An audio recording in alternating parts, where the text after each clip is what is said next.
Hola, ¿qué tal comunidad de clases magnas? Bienvenidos, ya se están conectando, por favor, ya saben como siempre, díganos si se escuchan bien, si ven bien la señal, para que podamos dar bien la clase. Y el día de hoy vamos a hablar de este tema que se ha hablado muchísimo, hay pues muchísima información de diferentes medios con diferentes posturas, la economía en México, y se habla de diferentes panoramas, si está en riesgo, si ha habido un crecimiento, y bueno, pues para esto Clases Magnas siempre abordamos estos temas desde otra perspectiva, y qué mejor con nuestro maestro José Luis Santos. Bienvenido, Muchas gracias. profesor. Muchas gracias por invitarme nuevamente. Perfecto. Bueno, maestro, ya nos va a hablar ahorita un poco sobre su trayectoria, desde qué perspectiva vamos a ver este tema, pero algo así me comentaba antes de iniciar la clase, es sobre el modelo económico, ¿no? Ajá. Y ya hay un modelo económico no solamente establecido en México, sino en el mundo, y a partir de eso vamos a hacer el análisis de esta clase, ¿correcto, profesor? Entonces vamos a abordarlo desde una perspectiva antropológica hasta llegar a los aspectos económicos. Vamos a ver qué sucede y para evitar muchas confrontaciones, porque es un tema muy delicado ahorita en la actualidad y obviamente unos están a favor, unos están en contra, y vamos a tratar de ser lo más objetivo posible y que cada quien saque su conclusión y a ver qué sucede en esta sesión. Perfecto, abordarlo desde una perspectiva antropológica. Muy bien, muy interesante. Bueno, pues síganos, ya saben, recuerden darnos likes, compartir el video, porque recuerden, nuestro eslogan es un espacio para crecer juntos, así es que el conocimiento llegue a muchos lugares. Maestro, lo dejo para que nos llene de conocimiento. Muchísimas gracias. Gracias. Gracias. Muy bien, buenas tardes. Nuevamente aquí nos encontramos en Clases Magna. Nuevamente me invitan a dar esta sesión que tiene que ver con los aspectos económicos en México, y obviamente, como les comentaba en la presentación, es un poquito riesgoso hablar al respecto de ello porque nos podemos meter en algunas confrontaciones que tal vez nos lleven a algo radical. Entonces vamos a tratar de ser lo más objetivos posibles y obviamente al final en los comentarios, pues bueno, ya veremos qué suerte tenemos al respecto. Entonces vamos a ver, la economía en México está en riesgo. Pues es un tema que, como, bueno, alguien podría decir, sí está en riesgo o no está en riesgo, pero al fin de cuentas todos los sistemas, como es el sistema social, económico y político, siempre están en riesgo. Difícilmente un sistema no está así. O sea, si no, entonces ya no tendríamos razón de vivir nosotros. Es decir, nosotros nos interesan mucho los peligros, nos interesan los riesgos, nos interesan las guerras, incluso como muchos filósofos lo comentaban. Entonces, es lo que tenemos que hacer. Por ejemplo, como en este caso Heráclito, que considera que la guerra es la madre de todas las cosas, porque las cosas no pueden permanecer estáticas. Y obviamente que la economía necesariamente está en riesgo y por ende, de alguna manera nunca está estable. O sea, es algo natural, o sea, no nos debemos de espantar, o sea, realmente así son las cosas. Vamos a checar así. Bueno, ya en la presentación algunos me conocen, otros, bueno, parece como que son muchas cosas que se han estudiado, pero todo se centra en el aspecto filosófico nada más. Yo tengo una maestría en Humanidades, estudié Filosofía, Derecho, Ciencias Políticas y Administración Pública y Biotecnología. Las estudié casi a la par y obviamente uno sigue estudiando porque pues, ser profesor es prácticamente ser aprendiz o estudiante toda la vida, y eso no lo vamos a evitar. Tenemos que actualizarnos y siempre tenemos que estar estudiando necesariamente. O sea, no crean los alumnos que nada más el profesor se dedica a calificar y hacerle la vida imposible a los alumnos, no, sino que uno también es alumno, nos dan cursos de capacitación, hay que hacer maestrías, hay que hacer doctorados y siempre enfocados al aspecto social, siempre para ver el bienestar de la población. Eso hay que tomarlo en consideración siempre, si no entonces nuestros estudios no tienen sentido, no tiene sentido estudiar nada más por estudiar, hay que enfocarlo necesariamente a los aspectos sociales y tratar de dar una solución adecuada a todos los aspectos que tenemos como seres humanos. Y por ello es necesario iniciar desde un aspecto antropológico, pero obviamente lo vamos a ir diseñando poco a poco porque no podemos empezar desde el aspecto económico nada más sin hablar de lo que realmente nosotros somos o para qué es la economía, la política y la sociología en este sentido. Vamos a tratarlo poco a poco. Entonces traigo estas pequeñas frases de Pitágoras, es un presocrático, un filósofo presocrático, que vienen tal vez a colación al tema y que espero que no generen alguna discrepancia o un problema, ¿no?, respecto de algunas posturas, pero nada más las menciono porque quiero ahondar en este aspecto, porque parece como si estuviéramos hablando de un personaje y que ese personaje de alguna manera lleva las riendas de un país, pero tal vez no es el caso, hay que pensarlo más adecuadamente. Bueno, la primera frase es mejor ser alabado por otro que por uno mismo. ¿Cuántas personas alaban a sí mismo? ¿Cuántas personas dicen que son los mejores? O sea, se adornan de muchas cosas, como yo lo hice en la presentación, pero pues, de alguna manera pues no es el caso. O sea, al fin de cuentas, creo que nuestras palabras y nuestras acciones deben de estar en concordancia y son las que deben de hablar por nosotros. Entonces, nosotros no necesitamos alabarnos, ni siquiera decir que tal vez somos buenas personas, tal vez somos malas personas, pero tratamos de hacer nuestra responsabilidad y siempre de alguna manera estar en el lugar preciso para ayudar a las demás personas. Y en ese sentido, nosotros pues no debemos de estar alabados, ¿no? Cuando ven a una persona que se alaba a sí mismo, probablemente tendríamos que huir en ese momento porque es una persona que tal vez por el momento no sabe las cosas, ¿no? Como decía Sócrates, y en ese sentido pues puede ser una persona que no está preparada para el conocimiento ni la investigación y por ende pues no puede retribuir conocimiento a los demás, ¿no? Y una ayuda pues, pues sería negada ahí en ese sentido, ¿no? También la siguiente frase es un poquito más radical. Es igualmente peligroso dar una espada a un loco que el poder a un hombre insensato o depravado. Obviamente la depravación no tiene que ver con lo que actualmente conocemos como una persona depravada, sino tal vez una persona sanguinaria, ¿no? Una persona que tal vez no usa la razón. Y pues bueno, después del punto y seguido, dura cosa es ser gobernado por aquel que es peor que nosotros. Traigo a colación esta frase porque si nosotros estudiamos ciencia política, nos damos cuenta que realmente tal vez los modos de gobierno, las formas de gobierno probablemente no existen, o al menos así lo decía Gaetano Mosca, en algunas de sus estudios sobre la clase política de Ettore Albertoni, y considera que lo que es la monarquía, la democracia, etcétera, no existen. O sea, al fin de cuentas es un grupo minoritario que le llaman la clase política y es la que gobierna. ¿Por qué lo menciono? Porque la mayoría se pregunta y puede decir, es que un profesor sabe mucho, ¿no? Y el profesor no está hablando del sistema político, sistema social, sistema económico, y entonces, ¿por qué no gobierna el Estado? ¿Por qué nos da una alternativa y él no la lleva a cabo? Porque hay unas condiciones materiales, como decía Immanuel Wallerstein, que de alguna manera tenemos que cumplir para que haya una ruptura en nuestro sistema político, económico y social, y entonces nosotros hacer algo que de alguna manera reestructura esa fisura que tenemos, ¿no? Y eso le llama a él utopía, que en cierta manera no tiene que ver con Tomás Moro, sino que esta utopía es un proyecto que él decía, los latinoamericanos debemos de tener, pero al fin de cuentas nosotros lo que vemos es que esa minoría organizada está tan organizada que nos impone los valores autoritariamente a la mayoría desorganizada, es decir, es lo que es el poder, como decía Weber, y en ese sentido no necesitamos una persona preparada, con muchos grados. O sea, realmente no es el caso, hay una división, como decía Weber, hay una división entre el científico y el político. O sea, el político se dedica a hacer política y los científicos a hacer ciencia. Y en ese sentido puede que tal vez las personas que están gobernando no son las mejores, pero sí pueden que sean las más aptas en ese sentido del que estamos hablando. No necesitamos estudios, no necesitamos grandes títulos para estar en la vida pública, pero también como paréntesis les digo y siempre les comento a los alumnos que es muy importante que nosotros estemos en la vida pública, es decir, no debemos de estudiar por estudiar, o sea, ¿por qué no buscar una candidatura como una diputación, una senaduría? No tiene nada de malo, o sea, yo sé que como que tachamos a la clase política y decimos, es que nada más roban, es que nada más esto, pero al fin de cuentas nosotros ¿qué hacemos? Tenemos que estar adentrados a ese tipo de asuntos para poder entender la vida pública. Entonces, como les digo aquí en esta frase, sí es peligroso, ¿no? Dársela a un insensato, a un depravado, ¿no? Pero por eso mismo hay rebeliones de la sociedad que de alguna manera eliminan ese tipo de sectores de la población o de clase política que de alguna manera no lleva las riendas adecuadas en ese momento que necesita un país o un estado. Entonces hay que tomarlo en consideración. Y obviamente cuando mencionamos a Pitágoras, Sócrates, Aristóteles, Platón, a todos ellos, hablamos de filosofía política, es decir, del deber ser de la política. Es decir, lo que quería hacer Platón con la República, en ese sentido, es un ejemplo, ¿no? O sea, un gobierno prácticamente ideado de cierto modo donde el filósofo gobierne. Esa es la idea principal, o sea, un deber ser de la política. Pero después con Maquiavelo nosotros entendemos que la filosofía política sí estuvo muy bien, se sigue estudiando, pero lo que nos interesa es lo que es en la política y las descripciones que hace, por ejemplo, en El Príncipe de Maquiavelo, ¿no?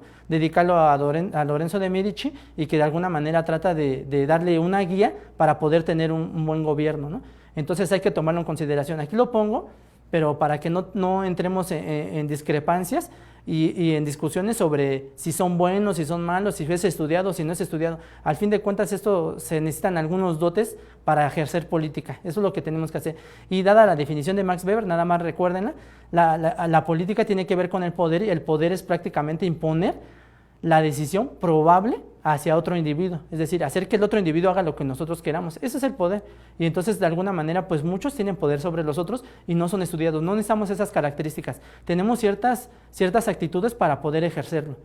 Y entonces, por eso nos llevamos unos malos sabores de boca. ¿Por qué? Porque decimos, es que yo estudié, yo hice esto, sí, pero te faltó algo. Te faltó tener esos dotes pues políticos, ¿no? Para poder dirigir un país, para poder dirigir una colonia, para poder dirigir a tus amigos, etcétera, etcétera. No solamente es estudiar, hay que enfocarlo siempre al aspecto social. Muy bien, entonces, como les mencionaba, o sea, al fin de cuentas, vamos a hablar de estos aspectos económicos, y yo sé que tajantemente muchos consideran o quieren que yo les dé una fórmula y que les diga, está mal, o sea, México está mal, y económicamente estamos mal, y lo que ya hemos visto en las noticias, no lo podemos repetir porque ustedes ya lo saben, ya saben el panorama. Obviamente uno lo creen, otros no lo creen, y para evitar ese tipo de confrontaciones, lo que yo quiero es que ahora, en vez de empezar con un aspecto filosófico, como lo hemos hecho en clases magna anteriores, lo que considero es que vamos a ver el aspecto antropológico, porque en este caso es muy importante saber qué es lo económico y saber si realmente estamos bien o estamos mal, o qué es lo que está detrás de este aspecto económico y por qué es muy importante para nosotros, ¿no? O sea, no es nada más subir el salario, bajar el salario, tener trabajos, no, sino que está detrás pues, prácticamente la sobrevivencia del ser humano en general, y obviamente pues a nivel mundial, ¿verdad? Porque pues, con el neoliberalismo tenemos algunos aspectos económicos que no podemos dejar de lado. Entonces, para ello, pues obviamente tenemos que retrotraernos prácticamente a los aspectos antropológicos, y la antropología, como es el estudio prácticamente del aspecto evolutivo del ser humano desde su origen hasta nuestros días, y puede pasar, obviamente, como lo consideran Darwin, Lamarck, y ellos de alguna manera puede pasar por ese aspecto de los simios, ¿no? Lo simiesco, y entonces por eso vamos nosotros teniendo ciertas características naturales similares a ellas. Pero vamos a verlo y entonces vamos a adentrarnos a un aspecto económico, pero desde este panorama. Entonces aquí, como se menciona, hace 40,000 años antes de Cristo, pues obviamente había un poblamiento de América, llegan con el estrecho de Bering. Obviamente muchos estudios que se han dado, si ustedes estudian antropología desde los años 60, se van a dar cuenta que pues, no hablan de los africanos, porque al fin de cuentas el conocimiento también es poder, ¿no? Y en ese sentido, ese libro que yo comento de los años 60, bueno, los que ustedes puedan ver, prácticamente consideran que el hombre viene de China y también de Europa, obviamente, pues porque son de alguna manera algunos aspectos que son relevantes para el poder mundial, ¿no? Y entonces hablar de un africano pues no tiene sentido. Pero bueno, aquí hablamos del estrecho de Bering hace 40,000 años antes de Cristo, pues obviamente con la época de los glaciares. Todos los océanos estaban congelados, y es como pasaba prácticamente los primeros homínidos, ¿no? Porque hombres pues obviamente tienen que tener una capacidad craneal para poderlos determinar. E incluso es chistoso, pero algunos de nuestros antepasados tenían más capacidad craneal que nosotros, es decir, podían ser más inteligentes, pero las condiciones materiales no les permitían hacer lo que nosotros hacemos, y hay que tomarlo en consideración. Es decir, nosotros no somos los mejores en ese sentido, ¿no? Sino que había alguien más. Entonces, hace 500,000 de años, pues el Homo erectus había aprendido a hacer el fuego, el Homo sapiens sapiens empieza a existir, y también tenemos la subespecie de Neanderthalensis, y entonces ellos de alguna manera pues son nuestros antepasados. Y entonces, ¿por qué viene a colación? Porque chequen aquí la imagen que nosotros tenemos, y ahí les traje un mamut, y al fin de cuentas, ¿de qué se trata? O sea, ese mamut, o sea, lo cazan, y obviamente se lo van a comer, ¿estamos de acuerdo? O sea, y hacen algunas pieles, porque obviamente había una época glaciar, ¿no? Las famosísimas eras de hielo, que incluso hay unas películas al respecto, ¿no? Entonces, estas eras de Pleistoceno prácticamente lo que traen es pues una sobrevivencia, y gracias a que esas personas iban sobreviviendo, o esos homínidos, pues de alguna manera nosotros estamos aquí. Pero vean, o sea, al fin de cuentas un mamut para 4 personas pues es demasiado, ¿estamos de acuerdo? O sea, lo podemos comer, podemos almacenar comida, y sin ningún problema después podemos comer otra vez, ¿no? Y por otro mamut, etcétera, etcétera. Este tipo de personajes que tenemos aquí eran nómadas, pasaban de un lugar a otro donde había animales, donde había vegetación, y donde ellos se podrían plantar por cierto tiempo, porque no eran sedentarios. Entonces hay que tomarlo en consideración. Y entonces aquí es lo más importante, o sea, ese es el antecedente de nosotros. Obviamente para algunos, obviamente no nos vamos a meter en problemas religiosos, pero obviamente unos consideran que tal vez la parte evolutiva de la sociedad, esa nunca existió y que de alguna manera nada más hubo una creación y una catástrofe, es decir, el creacionismo y catastrofismo de los hermanos Cuvier. Es decir, que una catástrofe mandó Dios para eliminar cierto sector de la población y entonces él creó unas especies más perfectas, ¿no? Y entonces esa es la idea que se tenía antes del evolucionismo de Lamarck, porque fue el primer evolucionista. Y entonces ya cuando empezamos con Lamarck, pues empezamos a hablar de evolución, pero él habla de una evolución teleológica que tiene que ver con el final, o sea, es decir, que evolucionábamos hacia el final o hacia nuestra perfección, como las jirafas que tienen el cuello más largo eran más perfectas porque alcanzaban el alimento que estaba en los árboles, entonces así lo veía Lamarck.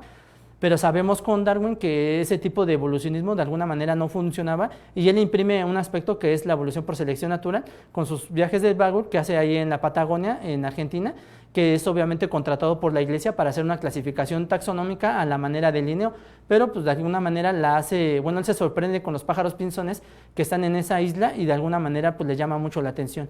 Pero entonces vamos a tomar en consideración que sí hay una evolución del ser humano y que de alguna manera se va desarrollando. Nosotros no lo vemos, porque, bueno, nosotros que ya estamos grandes, que ya tenemos mucha edad, a nosotros no nos tocó el internet y obviamente tenemos internet, tenemos pantallas y la generación que tenemos actualmente, pues obviamente ya vive con estos elementos y no se da cuenta que pasamos por un proceso evolutivo muy significativo.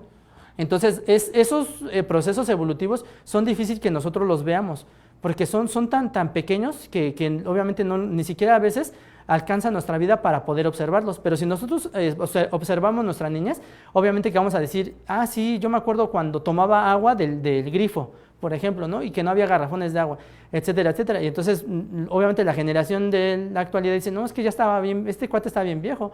¿Por qué? Porque de alguna manera, pues, ¿cómo era que no había garrafones? O sea, ¿cómo tomaban el grifo? Pero nosotros no vemos ese paso evolutivo, sino que se nos quedan los recuerdos. Entonces, pero al fin de cuentas sí hay una evolución y hay que tomarla en consideración. Obviamente, bueno, insisto, para no estar en controversia con aspectos religiosos, vamos a desechar así, sin más ni más, el creacionismo y el catastrofismo. Eso ya es para un estudio tal vez teológico y no para estos aspectos científicos. Aquí tenemos a Darwin y tenemos a Lamarck. Entonces, aquí tenemos que hablar de ese desarrollo del ser humano para enfocarnos a nuestros días y hasta a nuestro México actual.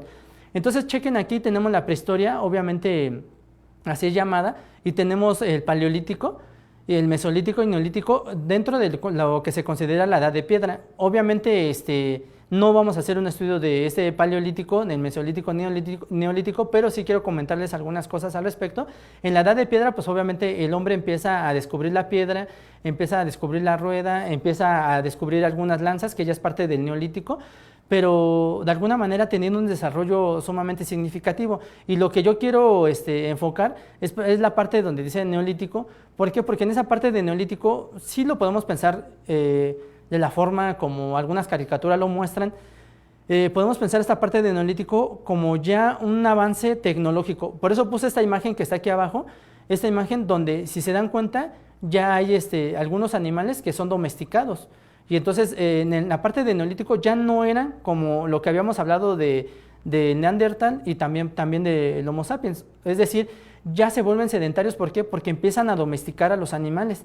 Y en ese sentido empiezan a tener un desarrollo un poquito mayor dentro de la agricultura. Nosotros en nuestro México prehispánico se dice, ¿verdad? Nosotros empezamos a desarrollar tecnología gracias a la domesticación del maíz y obviamente de la domesticación del maíz, pues obviamente tuvimos un avance científico y tecnológico muy amplio.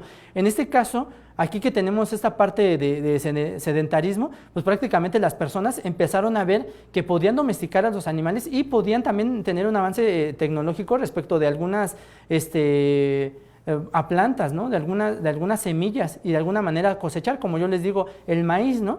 Que como se dice que Quetzalcóatl les enseñó a muchos mexicanos que no eran mexicanos en ese momento. En la época precolombina se les enseña prácticamente a domesticar el maíz, pero por Quetzalcóatl, unas historias muy bonitas. Entonces aquí chequemos este sentido, compañeros.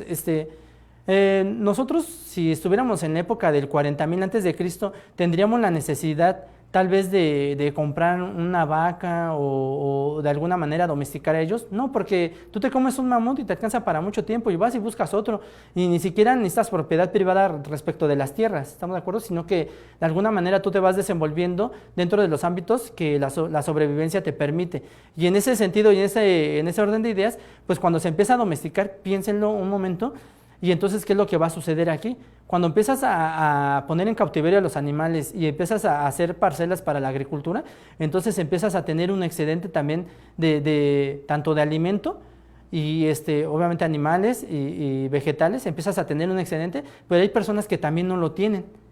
Y entonces tú empiezas a tenerlas en cautiverio y empiezas a tener muchos animales y muchas semillas, por ejemplo. Y en ese sentido, ¿qué es lo que sucede? Empiezan a haber algunas disputas respecto del alimento. Ahí empezamos con un problema muy grave porque prácticamente la sobrevivencia cambia de aspectos, como lo vamos a ver más adelante.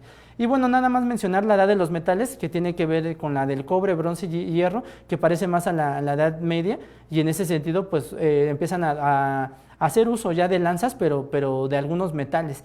Y entonces, hacer uso de lanzas prácticamente lo que hace es que el ser humano también se desarrolle. Piénsenlo y quiero que en su momento, en su rato libre, chequen la película de Odisea. Cuando un simio empieza a pegar con un hueso, empieza a pegarle a los demás huesos. Ese es un avance evolutivo, porque entonces el simio que le empieza a pegar a los huesos que están ahí, de alguna manera ya sabe que con ese hueso es una herramienta que le va a permitir someter a los demás individuos. Y entonces ya es una herramienta de guerra y una herramienta que le va a permitir no solamente poner en cautiverio a los animales, sino poner en cautiverio a cualquier ser humano. Y ese es el punto principal. Entonces hay que tenerlo en mente. Espero que vean esa parte de Stan Lee y entonces lo vean y vean ese paso evolutivo. De hecho, en ese tiempo era como que estaba muy boga, pues obviamente todo el mundo quería llegar al espacio, cosas por el estilo. No, estaba muy en boga también, así habló Zaratustra de Sartre, y también se les dieron de Nietzsche, y también se le dieron algunos aspectos en una obra magistral, ¿no? Entonces, hay que tomarlo en consideración, lo que vamos a hablar. Tiene que ver entonces, compañeros, con una sobrevivencia, tiene que ver con unos aspectos de escasez, ¿estamos de acuerdo? Ese es el punto principal. Las cosas no son eternas y entonces de alguna manera se tienen que distribuir. Entonces, aquí, por ejemplo, en esta parte de que yo les decía de los pasos del ser humano en forma evolutiva, hay algunas teorías, obviamente hay más teorías, pero esta me pareció, para hacerlo más rápido, me pareció adecuadamente. El Pithecanthropus está considerado con el nombre de Java o de Java y el nombre de Pekín, es decir, estos dos personajes son los que se consideran como el Pithecanthropus, y muchos consideraban en su momento que era el antepasado común de nosotros, ¿no? Y algunos consideran que no, que el Pithecanthropus y el Neandertal son cosas distintas y que cada quien tiene una línea y que de pronto se encontraron, no sabemos. Aquí el punto principal en las teorías antropológicas de la evolución es que nosotros debemos de encontrar prácticamente el aspecto material que nos determine que efectivamente había alguien ahí, como la mujer de Tetexpan, que no era mujer, pero la encontraron boca abajo, y entonces fue aplastada por un mamut. Ahí se le ve la huella, y entonces con ese aspecto que tenemos material podemos determinar que efectivamente había una persona que tenía ciertas características y cumplía con ciertos rasgos, es decir, que ya era prácticamente un Homo sapiens, por ejemplo, ¿no? Y entonces aquí nosotros debemos de tener cuidado en los aspectos antropológicos y vinculados a la evolución, porque tenemos que tener ese rezago. Si no tenemos ese aspecto, entonces simplemente no podríamos hablar de que hubo un antepasado, ¿estamos de acuerdo? Entonces aquí pues hacemos todo lo que se puede en la antropología para poder visualizar estos pasados. De hecho, hubo un suceso significativo. El hombre de Piltdown nunca existió, pero se le caracterizó a una persona así, y entonces un pseudocientífico, porque así se le tiene que llamar, pues hizo una teoría al respecto y todo el mundo bien emocionado, pero el hombre de Piltdown pues obviamente nunca existió y nada más fue una broma, ¿no?, de mal gusto que se hizo respecto de los antepasados, que hubiera cambiado los aspectos antropológicos que tenemos. Eso es muy importante. Entonces el hombre va evolucionando constantemente, va evolucionando a través de la historia, y entonces de algún modo va generando ciertas necesidades. Entonces veamos aquí, ya tengo aquí divididas las partes de la Edad Antigua, la Edad Media, la Edad Moderna y la Edad Contemporánea. Obviamente es una forma de dividir a la historia para efectos pedagógicos. Pues nosotros vemos esta clasificación que se la debemos a Celorius, que nada más él llegó a la Edad Moderna, pero nosotros agregamos la Edad Contemporánea. En la Edad Antigua, pues respecto de esta parte, nosotros vemos un etnocentrismo, porque los griegos de alguna manera, ya después los romanos, pero esa cultura grecorromana prácticamente era el centro evolutivo de las demás culturas, y entonces prácticamente todos se tenían que llegar a Grecia y de alguna manera ver lo que se hacía ahí para que de algún modo la humanidad también evolucionara en ese sentido. Obviamente no significa que no había chinos o indios, obviamente que no, sí estaba, ¿no? Pero al fin de cuentas eso es con lo que llamamos etnocentrismo, es decir, que hay una etnia que es el centro de las demás etnias, y con eso se da para estudiar a las demás. Es muy importante considerarlo, dadas las características que tenemos en la actualidad, porque el etnocentrismo lo que genera al fin de cuentas es un racismo. ¿Por qué? Porque entonces si yo soy de una raza como obviamente ciudadano como los griegos, entonces puedo someter a los demás, ¿no? A las personas, mal dicho, negros, mal dicho porque de alguna manera no es así, pero ellos lo consideraban así, de un color, una pigmentación negroide, así lo mencionaban en algunos libros de antropología, y entonces eso de alguna manera hacía que ellos los podían esclavizar y venderlos, ¿no? Y entonces eso es muy, muy importante.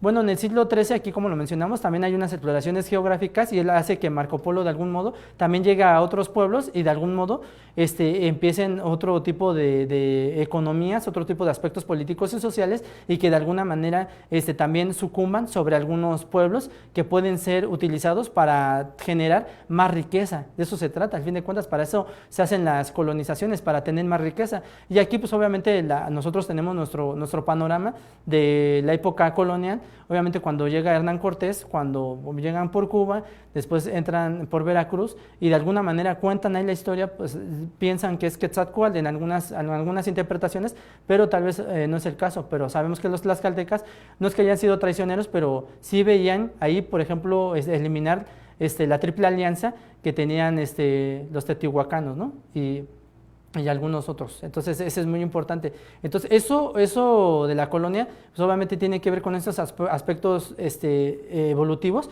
y de alguna manera, pues, si no hubiera estado la colonia, probablemente no estaríamos hablando ahorita en este sentido. Probablemente, no lo sé, ¿no? Pero es parte de nuestra historia, y de alguna manera, pues, así nos tocó esas masacres, y estamos aquí en este sentido, ¿no? Y la ilustración, pues son las teorías ya ahora sí de la evolución de las sociedades humanas, y prácticamente hablamos ya más adelante de la evolución de Darwin y su viaje de Bagot, que yo les comentaba, y donde encuentran los pájaros pinzones. Entonces, vean estos panoramas, vean estas imágenes que tenemos, y al fin de cuentas de lo que se va a tratar prácticamente es de sobrevivir. Y entonces, ¿cómo vamos a sobrevivir? Nosotros lo que vamos a hacer para sobrevivir es entonces hacer un estudio económico prácticamente, obviamente como aspecto de la humanidad, un aspecto económico donde se distribuye adecuadamente la riqueza de las naciones. Es decir, que nosotros no vamos a tratar de administrar el aire, aunque obviamente sí se vende, ¿no? Se vende el oxígeno, se vende hidrógeno, se vuelven algunos elementos de la naturaleza, pero se encapsulan y obviamente se da un tratamiento especial. Pero prácticamente las cosas que no son escasas no las podemos comercializar. En ese sentido, lo que yo les comentaba sobre el agua, pues el agua es un derecho humano y de alguna manera no se debe de comercializar. Eso es lo que la mayoría aboga, ¿no? Sobre esos derechos humanos. Entonces, en ese sentido, cuando yo les decía, nosotros tomábamos del grifo y no había ningún problema, entonces es agua porque es un derecho humano y de alguna manera era agua que tenía que ser utilizado para el consumo humano. Pasó el tiempo y obviamente empiezan desórdenes ahí con el agua, empiezan a escasear, y entonces la gente, o más bien dicho las empresas en algún sector terciario empiezan a comercializar con el agua. ¿Por qué? Porque entonces vuelve un producto escaso, y entonces, o al menos así lo consideran, y entonces empiezan a comercializarse. Entonces vean, la economía va a estudiar esos recursos, va a tratar de generar como si fuera un pastel, va a tratar de producirlo y va a tratar de distribuirlo, y que lo consuman quienes, lo va a consumir el ser humano, es decir, la sociedad de la que estamos hablando. Ese Pithecanthropus, ese Neandertal, todos ellos de alguna manera han pasado por este periodo. Nosotros no somos exclusivos, no tenemos un problema económico nada más nosotros. Todo el mundo ha tenido un problema económico, pero hay que saberlo llevar. ¿Estamos de acuerdo? Entonces, algunos cuando se distribuye la riqueza, algunos consideran que está bien porque te dan dinero, algunos consideran que no porque te quitan dinero. Eso siempre va a estar, unos van a estar contentos, otros no. De eso se trata prácticamente. Por eso uno le gusta la política, la economía, la sociología, por ejemplo, porque le gustan los problemas y le gusta prácticamente solucionar y estar prácticamente en el núcleo de los problemas para poder estar en la discusión. De eso se trata. Entonces, nosotros prácticamente estudiamos economía para tratar de hacer esa distribución de los recursos naturales y prácticamente escasos de una nación y distribuirlos adecuadamente. Entonces, de eso se trata la economía, de eso se trata, de distribuirlo. ¿Estamos de acuerdo? Aquí tenemos los sectores primario, secundario y terciario, que tal vez ustedes estudiaron en la primaria. Esas son prácticamente los sectores de donde se genera la riqueza de un país. Por ejemplo, en el terciario podemos hablar del turismo, que es una de las, prácticamente uno de los sectores que más deja divisas al país, y es un sector que de alguna manera no ha sido tratado adecuadamente. ¿Por qué, compañeros? Porque si tenemos violencia, entonces la gente deja de ir a Mazatlán, deja de ir a Guadalajara, deja de ir a sus lugares. Ese es el problema. Entonces todo está encaminado, todo. Y obviamente si hay problemas de delincuencia, pues tal vez una empresa no viene y se planta aquí en algún estado de la República para generar algunos empleos. ¿Por qué? Porque hay un problema de delincuencia. O sea, todo va de la mano. Y todo va de la mano en ese sentido, porque nosotros tenemos 3 esferas prácticamente que podemos estudiar en estos ámbitos humanos, que es el sistema social, el económico y el político. El sistema económico, como yo se los digo, prácticamente es crear el pastel, obviamente administrar los recursos escasos de una nación, distribuirlos. ¿Y quién los va a distribuir al fin de cuentas? ¿Quién los distribuye? El sistema político, es decir, la clase política es la que distribuye prácticamente este parte de los pasteles, ¿no? ¿Y a dónde va distribuido? A la sociedad. Obviamente también la sociedad es lo político y lo económico. Obviamente estamos tratando con actores sociales y en ese sentido también va distribuido para ellos. Entonces prácticamente lo económico es eso. O sea, ¿cómo generamos un pastel? ¿Cómo lo distribuimos? Entonces ustedes piensen si realmente estamos adecuadamente haciendo bien el pastel, si lo estamos distribuyendo adecuadamente o qué es lo que está pasando. Obviamente la mayoría piensa que la distribución de la riqueza siempre está mal, siempre en todos los estados siempre está mal. ¿Por qué? Porque de alguna manera no se beneficia a todos los sectores. ¿Por qué? Porque simplemente no tenemos todos los recursos de la nación para poder alimentar a las demás clases. De hecho, se me olvidó comentarles algo, pero se los comento como paréntesis. Darwin se basa mucho en la idea de Malthus, un economista, que dice Malthus que a mayor número de población, mayor número de alimentos. Y obviamente si hay menor número de población, pues hay también un menor número de alimentos para satisfacer esas necesidades. Y la invertimos, ¿no? Porque obviamente si hay menor número de población, hay mayor número de alimentos. Pero si hay mayor número de población, escasean esos alimentos. Entonces hay que pensarlo. No solamente es de que el sistema político me tenga que dar, ¿por qué? Porque ya nací aquí y yo no merecí nacer aquí tal vez, pero aquí estoy y entonces tú te debes de hacer responsable de mí. Y esas son unas malas formas de pensar, porque al fin de cuentas con lo que estamos estudiando aquí, nosotros nos podemos dar cuenta que tiene que ver con estas cosas, compañeros, que hemos evolucionado poco a poco, pero también no podemos comportarnos como un neandertal, como ellos. De alguna manera tenemos que avanzar también, tenemos que distribuir adecuadamente, pero eso también tiene que ver con muchas políticas públicas y con también cosas personales que nosotros tenemos que realizar para que esa distribución se haga adecuadamente. Aquí traigo un sistema político para entender esta parte, ¿no? Obviamente el sistema político es al que se le demanda todo. Ustedes que tienen padres y son jóvenes, tal vez ustedes les demandan la educación, ¿no? Quiero dinero para ir a la discoteca o a donde sea, ¿no? Pero también quiero para ir a la escuela, para que me dé zapatos, etcétera, etcétera. Tú le demandas y tienes una obligación con tu padre. Pero ¿qué pasaría si no le demandas a tu padre? Pues simplemente ya no tiene como un control sobre ti y ya tú haces lo que quieres. Eso es lo que sucede cuando uno se vuelve independiente económicamente y entonces ya los padres ya quedan en segundo término. No es que no los quieras, no estoy diciendo eso, simplemente que ya no fungen esa autoridad.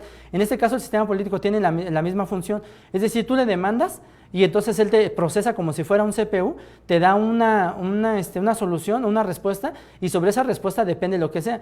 Sin meternos en controversia, ustedes han visto que hay muchas manifestaciones. Tú le demandas al sistema político, la procesa, te da una respuesta. ¿Qué respuesta te da? pues que tú eres un agresivo, que tú no sabes lo que estás haciendo, que nada más eres un colado, o sea, te pueden decir eso. Y entonces te surge como proceso y de alguna manera te dan ese resultado y entonces tú vas y otra vez le demandas al sistema político. ¿Y qué es lo que te puede hacer el sistema político? Te puede matar. O sea, es una de las funciones también del sistema político porque la legitimidad de la violencia la tiene el Estado. Y en este caso el sistema político está dentro del sistema, perdón, el Estado está dentro del sistema político en algunas teorías. Y en ese sentido, compañeros, pues entonces hay que tener mucho cuidado. O sea, nosotros demandamos y podemos tener una respuesta. Pero al fin de cuentas, compañeros, esto es una cadena de las tres esferas que yo les menciono. Lo económico va a la par de lo político y lo social. Pero no podemos poner por nada del mundo, y aquí tal vez va a haber controversia por lo que sí dice la clase política, lo político no puede estar encima de lo económico, ni lo económico puede estar encima de lo político, es decir, deben de estar a la par. O sea, no puedes dejar nada más los aspectos políticos y que te enojes y hagas ciertas políticas y de pronto lo económico no lo repartas o no quieras hacer una creación. Eso ustedes lo van a checar, ¿no? Entonces aquí, si nosotros vemos adecuadamente el sistema ahora sí económico, y ya dejando un poquito de lado esa parte de lo político y lo social, nosotros vemos los modos de producción marxista y nosotros estamos en un modo de producción capitalista.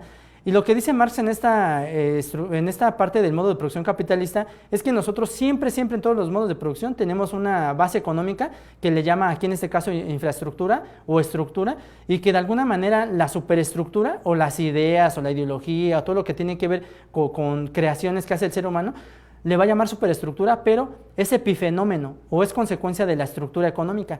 Y entonces, si nosotros tenemos la misma estructura capitalista desde la revolución, ya hemos pasado por muchos gobiernos y pasamos ahorita por y vamos a pasar por otros, si la estructura económica no cambia, no vamos a tener una superestructura distinta. Eso es ilógico, compañeros. Así nos llamemos de izquierda, de derecha, que esto y el otro. Si la estructura económica es la misma, aquí las cosas no cambian, compañeros, es lo mismo, estamos hablando de lo mismo. ¿De qué estamos hablando? Pues de neoliberalismo en este caso, ¿estamos de acuerdo? Y hay que tener mucho cuidado con esa idea de neoliberalismo, porque el liberalismo es económico y político. Y entonces el liberalismo se lo debemos a Adam Smith y su mano invisible que gobierna obviamente al mercado, y obviamente el Estado no tiene ninguna intervención, y el liberalismo político que se lo debemos a John Locke, que tiene que ver con la libertad del ser humano, que de alguna manera tiene que garantizar el Estado, ¿no? En un contrato social. Entonces hay que tener mucho cuidado. Y en el neoliberalismo, pues es un nuevo liberalismo donde se supone que todos partimos del mismo punto y todos podemos acceder por medio del mérito a las cosas. Pero, compañeros, no todos vivimos en las mismas condiciones. Y aunque tengas tal vez tus condiciones en tu idea de querer ser pianista, un piano va más allá de los 50,000 pesos. ¿Dónde lo vas a sacar? Cuando vas a una escuela de música y quieres estudiar piano, te prestan un teclado, ¿no? Bueno, te pueden prestar el piano, pero lo que tienes es un teclado. Entonces hay que tener mucho cuidado en esa parte. Pero si la estructura económica no cambia, compañeros, la superestructura no va a cambiar. Por más que queramos, de alguna manera no cambia. Es decir, no cambian los jueces, el ejército, las leyes, la policía, el gobierno, la clase, no cambia, es la misma, compañeros. Nada más recuerden que la clase política es la misma. No hay que tener muchas cosas, y por eso traigo esta idea. Es lo mismo, ¿no? Benito Juárez, la amortización de los bienes de la iglesia, la separación de la iglesia y el Estado. Porfirio Díaz siempre luchó contra Benito Juárez en el plan de la Noria y el de Tuxtepec, siempre quiso ir en contra de él, aunque eran hermanos masónicos, pero siempre estaban en contra de él. Y obviamente Porfirio Díaz ya ve lo que le pasó a Benito Juárez. Bueno, Benito Juárez murió y es como él pudo, como Porfirio Díaz pudo estar en el poder, ¿no? Por 30 años. Entonces, lo que hizo Porfirio Díaz es algo sumamente significativo porque le dio ciertos privilegios a la iglesia y obviamente la hacienda pública sí la mantuvo más o menos estable. Obviamente tuvo también avances tecnológicos, ferroviarios, y obviamente muchos consideran que pues, es un dictador, ¿no? Por estas partes de los 30 años. Ahora no sabemos cuántos en Baja California se van a reelegir, ¿no? O cuántos gobernadores se van a reelegir. Ahí sí nos parece... Bueno, más bien dicho, no estudiamos la historia, no sabemos a lo que nos estamos refiriendo cuando decimos de 30 años de gobernatura, ¿no? Pero en este caso, cuando vemos a Porfirio Díaz, sabemos que hubo un avance tecnológico, hasta la fecha lo tenemos, pero compañeros, al fin de cuentas, también es el punto principal que algunos sectores no fueron de su gracia. Y entonces como tenemos nosotros la Revolución Mexicana, ¿estamos de acuerdo? Y tenemos ahí a Madero, tenemos a Villa, tenemos a todos ellos. Pero al fin de cuentas, compañeros, a nadie vas a tener contento. Ese es el punto principal. Y nuestros gobiernos siempre quieren copiar estos modelos. Vean a a su actual clase política y tienen ahí a Benito Juárez, lo veneran, prácticamente es un dios, pero sí hicieron la integración entre el Estado y la Iglesia, y eso no nos parece que tenga que ver con estos aspectos.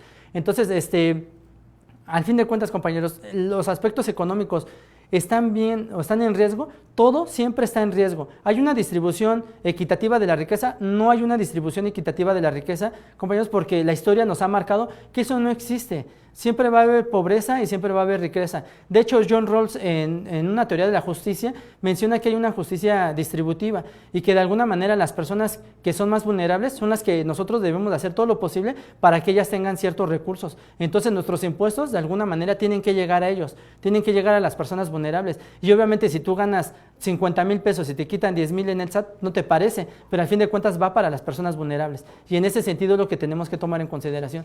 Entonces, la economía, compañeros, siempre está inestable, siempre se distribuye de manera inequitativa, porque prácticamente la historia nos ha marcado que así es, compañeros. Si hay una persona que nos dice que va a distribuir la riqueza y que va a buscar la justicia, eso no existe, compañeros, en este momento. ¿Estamos de acuerdo? Entonces, hay que tomarlo en consideración. Y lean un poquito más las noticias. ¿De acuerdo? Si hay algunas dudas y comentarios al respecto, sé que manejamos algunos temas y que tal vez no vimos balanza de comerciales, no vimos la bolsa de valores, no vimos eso, pero creo que con esto nos podemos llevar un buen sabor de boca, porque al menos debemos de saber qué es lo que está en juego aquí, es la sobrevivencia del ser humano y en la distribución de la economía, es decir, de la riqueza prácticamente. De acuerdo, maestro, pues muchísimas gracias. Exactamente, hay algunos, bueno, que como bien lo mencionó ahorita, a lo mejor estaban esperando este balance de la bolsa, ajá, todo, pero muchos también nos comentaban que hay que contextualizar el tema, como usted bien lo, ajá, dijo, ¿no? Y más allá de al final la economía, como usted lo explicó, es esta ciencia, esta disciplina, y bueno, pues hay que estudiarlo desde la evolución del ser humano. Y muchos nos comentaron que están desde Tuxtla Gutiérrez, de la CDMX, desde La Paz, Baja California. Saludo a Lucy. A Lucy, saludo, ajá, a Genaro Santos dice, los buenos profesores siempre están actualizando y estudiando, ¿no? Que usted es lo que dijo, siempre hay que prepararse. Sí. Estaría súper que sacaran un podcast, sí, bueno, vamos a trabajar en eso, muy bien, gracias, comunidad. Un saludo a Leslie también, que siempre está en las clases, y un saludo para ella también. Exacto, Leslie dice que le gustan mucho sus clases. A todos, Genaro Santos estuvo muy participativo, que bueno, cierto, la supremacía blanca que se manejaba antes era en varios países. Sí. Saludos desde Puebla, excelente tema. A Brendux. A Brendux desde Cancún. Desde saludos. Cancún, desde la hermosa CDMX con Arturo Soco. Muy bien, Virginia Navarro, desde San Cristóbal, qué hermoso lugar. Así habló Zaratustra, haciendo referencia. Mira, por ejemplo, Marco Antonio Costa Galvez, que era el que nos comentaba, dice, perdón, maestro, ¿por qué dedicarle tanto tiempo a datos de la prehistoria cuando el interés es conocer datos actuales de la economía de nuestro país? El interés de un servidor es conocer precisamente si nuestra economía está en riesgo. Ajá, y lo que comentamos, Marco, nuestra economía, tanto la política como lo social, siempre está en riesgo. O sea, nunca está estable. Cuando un sistema esté estable, simplemente tiende a perecer. Entonces, ¿por qué hablar de la prehistoria? Porque prácticamente obviamente nosotros como humanos hemos tenido un aspecto evolutivo, y prácticamente lo que se muestra es que siempre han estado inestables, y que lo que tenemos que hacer nosotros es manejar prácticamente el sistema económico lo más estable posible. Pero yo no quise, como bien dice el compañero, yo no me quise meter en unos aspectos directamente de que ustedes ya conocen, ¿no? Que no hubo medicamento en tal lugar, que si esto y el otro, que si los feminicidios y eso, porque son muy delicados, y entonces podemos tener un pequeño riesgo. Obviamente también de los aspectos económicos, yo creo que a la mayoría les considera que están bien, a otros les considera que están mal, y yo lo que pretendía es prácticamente no meternos en esos aspectos, porque ustedes lo pueden checar siempre en las noticias y lo pueden checar así en el diario. Ustedes lo saben, no nos podemos engañar. Pero si yo les digo ahorita algo al respecto, un dato, supongamos sobre lo de Texcoco, Santa Lucía, empezamos con algunos problemas, y entonces de eso tal vez no se trataría el asunto, sino que ustedes sean conscientes de lo que se trata aquí, distribuir la riqueza de un país, ¿estamos de acuerdo? Por ejemplo, lo que mencionan ahí, si lo pueden bajar un poquito, del sector terciario de Genaro Santos, dice, el turismo es lo que nos caracteriza por la riqueza natural. Él que nos habla de Tuxtla Gutiérrez, Chiapas, pues imagínate, o sea, él cómo se sentiría ahorita si hay mucha violencia en Chiapas. Tú mismo coméntalo, o podrías preguntar si realmente está bien nuestros aspectos económicos cuando de pronto tenemos violencia en algunos estados y la gente ya no va. ¿Por qué? Porque de alguna manera pues piensan que los van a matar allá. De hecho, tal vez decíamos, no, pues ir a Sinaloa está difícil, pero ahorita en estos tiempos, ¿no? Jalisco, vemos que tiene muchos problemas, pero grandes problemas, ¿no? Vemos que en Puebla ya se linchan a las personas y cosas por el estilo. Eso, de alguna manera, díganme, o sea, no tenemos que ser expertos en el tema y saber si nuestra economía está mal o no está bien. Y en ese sentido les digo, la distribución de la riqueza, que tiene que ver con varios elementos, como la delincuencia, como la distribución, la creación de empleos, alumnado, matrícula, con todo eso tiene que ver, compañeros. Entonces, eso ustedes ya lo saben. Y ustedes saben si ya les pegó ahorita en lo económico, ¿no? Obviamente todos los gobiernos pasados siempre nos ha pegado en algo, siempre. ¿Por qué? Porque es inestable, o sea, tienes que beneficiar a un sector para ver cómo funciona y después a otro sector, o sea, es así.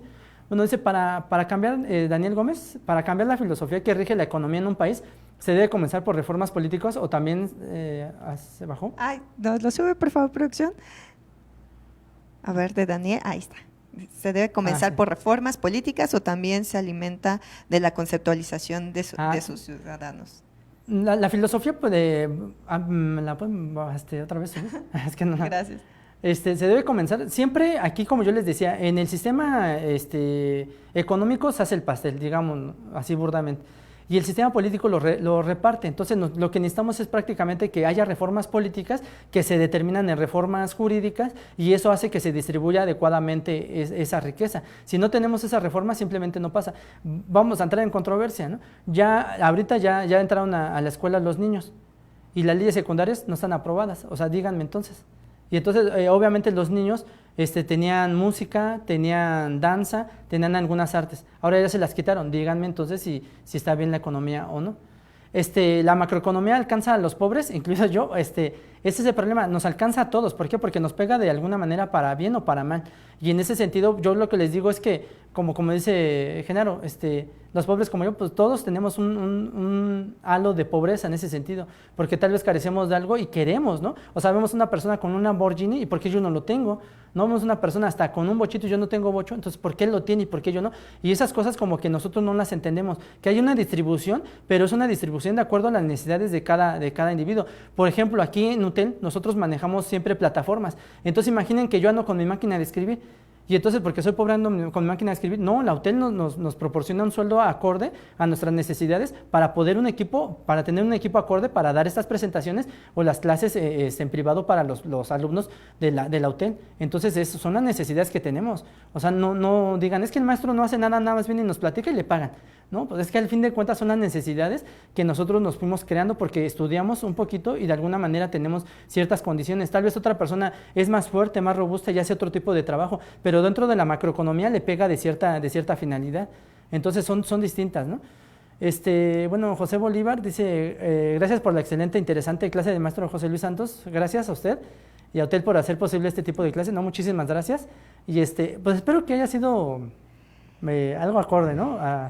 Claro, bueno, vemos que muchos están mencionando acerca de la economía, del crecimiento, pero bien lo ha mencionado en esta reflexión y ahorita que lo estaba escuchando su clase, a ver comunidad, al final la economía es una ciencia que creó el hombre, ¿no? El peso, el dinero, el valor es creación del hombre y como usted lo dijo, para su evolución. Y claro, está la volatilidad de la bolsa, todo esto inestable. ¿Y qué más quisiéramos decir? Sí, claro, vamos avanzando, ha habido un crecimiento para empresarios, pero entonces, como siempre, la palabra clave está en esta distribución de la riqueza, ¿no? Porque si hay mucho dinero, por supuesto que hay, y se genera muchísima riqueza. Hay jugadores de fútbol que ganan millones de dólares al año, mientras otros apenas, y sí, tienen para comer, y eso es una realidad. Por eso la clave sí está en la distribución de la riqueza, y eso es algo que existe. Más bien, no es la clave está en generar las condiciones, como usted lo dice, uno genera sus condiciones para cubrir esas necesidades. Necesariamente. Bueno, un ejemplo rápido, si nosotros viviéramos en Polanco, en una zona rica, ¿no? En Pedregal, pues ya nos dan una casa ahí, pero para mantenerla. O sea, hay que pagar predial muy alto. De hecho, tú tienes un auto también último modelo que sobrepasa cierta cantidad, paga la tenencia. Pero eso, si se dan cuenta, hay muchos que tienen placas de Morelos, porque ahí no, la tenencia es un poco más baja. Pero es de acuerdo a nuestras necesidades y no hay que espantarnos en ese sentido. Toda la historia de la humanidad ha tenido esa distribución. A unos les da, a otros les quita y así sucesivamente, y así es lo que tenemos que hacer. ¿Qué es lo que al fin de cuentas tenemos que generar? Siempre hacer política, siempre, no dejarlo de lado, siempre tratar de buscar, o sea, un puesto, o sea, al fin de cuentas, ahí es donde nos vamos a dar cuenta de realmente que no son, como se dice vulgarmente, enchiladas, y que nosotros nada más, pues es que un cuate dice esto, no. Tú emanas una ley y dices, voy a cobrar un impuesto, se te puede venir la población encima. Y entonces no es nada más así de yo lo quiero hacer porque sí, no, hay unos estudios que se realizan, pero hay que distribuirlo de forma equitativa lo más que se pueda. Claro. Y a los grupos vulnerables, darle de acuerdo a sus necesidades y que las personas más beneficiadas les den mediante los impuestos, ISR y VIVA, ¿no? Claro, por eso hay que ser políticamente activos, que es lo que estamos haciendo desde estos espacios de conocimiento, cultivarnos, y recuerden seguirnos en nuestras redes sociales, en Instagram, en Twitter y en nuestro WhatsApp para resolver inquietudes. Muchísimas gracias por venir, profesor. Gracias a ustedes, comunidad, por conectarse, y bueno, una de las claves está en seguirse preparando. Por eso mañana en nuestra clase del Centro de Empleabilidad, nuestra coach nos va a decir qué tips o qué debemos de hacer para seguirnos preparando para un mejor empleo. Nos vemos hasta mañana. Bye.